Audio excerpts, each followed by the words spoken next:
This is Matt Hootson. I'm at one of our projects in Sandy Springs looking at one of our geothermal systems. Now, a geothermal system is a pretty simple system, and this is the air handler right here, and we've got the ductwork going above it.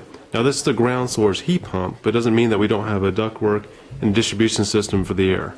So if you have an existing HVAC system and already have the ductwork in place, if we are going to install a geothermal, all we have to do is change out the air handler and also put the loop field in the yard.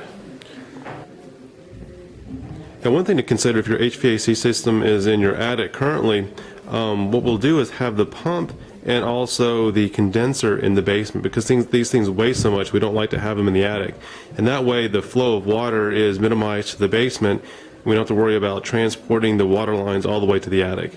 Now, this is half of the unit. So the unit that we looked at earlier was a complete system with the condenser and the air handler in one, and this is just the condenser itself.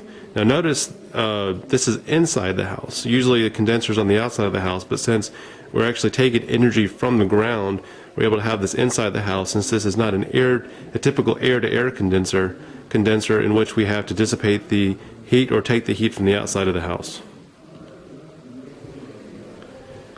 Here's what makes the geothermal possible. This is the pump station. Now, this pump station is pumping the water through the loop field in the ground into the condenser. Now, the water is basically cooling the condenser off instead of air cooling the condenser off.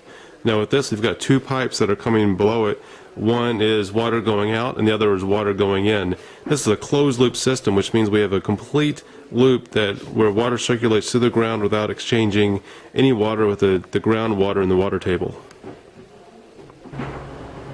So what we're looking at here is the loop field in the backyard, and what you notice is this is a nice clean install. All we see is a pool. On a typical HVAC installation, you have ugly condensers on the outside of the house that are unsightly, get in the way of landscaping, but our condenser is actually the ground itself. So we drilled 250 feet into the ground with our wells and have pipes going in the wells that are connected from well to well. The two black pipes that we saw coming into the house earlier are basically coming from the backyard.